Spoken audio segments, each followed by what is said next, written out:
بسم اللہ الرحمن الرحیم۔ امام مہدی کا ظہور۔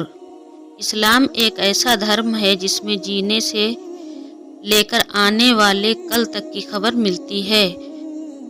انہی میں سے ایک واقعہ امام مہدی کا ظہور کے بارے میں بھی ہے۔ حدیث شریف سے امام مہدی کا ظہور کب ہوگا اتیادی کی جانکاری پراپت ہوتی ہے۔ بہت ہی نشانیاں قرآن پاک میں بھی لکھا ہوا ہے۔ آئیے جانیں امام مہدی کا ظہور کب ہوگا۔ امام مہدی کا ظہور کب ہوگا؟ اسلام کے انوسار امام مہدی کا ظہور نمودار ہونا ایک سچی بات ہے اور ایک نہ ایک دن یہ ہو کر رہے گا۔ مانتا ہے کہ امام مہدی کا ظہور جب ہو جائے گا تو حق کو حق اور باطل کو باطل تصور کیا جائے گا۔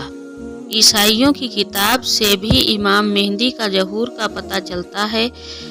کہا جاتا ہے عالمی ایٹمی جنگ کے بعد امام مہدی کا ظہور ہوگا۔ اسلام کی کتاب میں بھی بیان ملتا ہے کہ اسلام کی تاریخ میں قیامت سے پہلے سب سے بڑی جنگ ہوگی اور ایسی جنگ خوفناک ہوگی جو پوری دنیا میں آج تک نہ ہوا ہے۔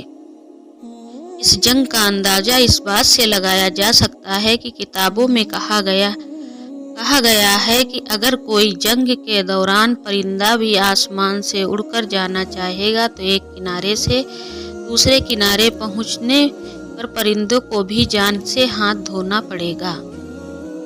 اس جنگ میں مسلمان کے خون بھی بہیں گے کچھ اس قدر۔ اگر 100 مسلمان جنگ میں شامل ہوں گے تو 99 مسلمان شہید ہو جائیں گے۔ یہ جنگ 4 دن چلنے والی جنگ ہے اور آخر میں اللہ رب العزت مسلمانوں کو جنگ میں فتح یعنی غالب کرے گا۔ امام مہدی کے آنے کی نشانیاں۔ اسلام میں پہلے ہی حدیث اور قرآن میں امام مہدی کے آنے کی نشانیاں بتایا گیا ہے۔ کچھ نشانیوں کا ذکر نمرت ہے۔ پہلے ہی ہم نے بتایا ہے کہ امام مہدی کے آنے سے پہلے کہ جنگ ہوگی۔ اس میں ایٹمی جنگ کے نام سے بھی جانا جاتا ہے کہ جسے نبی کریم صلی اللہ علیہ وسلم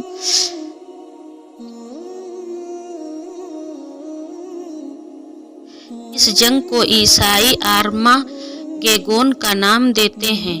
جو بھی ہو لیکن یہ ایک جنگ کا نام ہے۔ لوٹ مار بڑھ جائے گی۔ امام مہدی کے آنے کی نشانیوں میں یہ بھی شامل ہے۔ خراسان میں زمین کا دھنسنا شروع ہوگا۔ قتل و غارت بہت ادھک ہوگا۔ مسجد کا معطل بند ہونا یہ بھی ایک نشانی ہے۔ پتھروں کا آسمان سے گرنا بھی ایک نشانی ہے۔ امام مہدی کے آنے کی نشانیاں اور بھی ہیں۔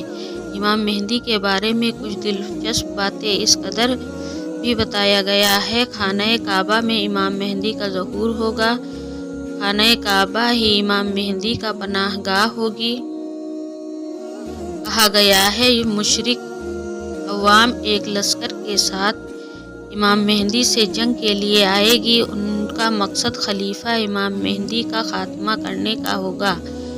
روایت سے پتہ چلتا ہے یہ لشکر مدینے تک آئے گی لیکن مقام بیدا ذوالحلیفہ تک آنے کے بعد یہ لشکر زمین میں دھنس جائے گا۔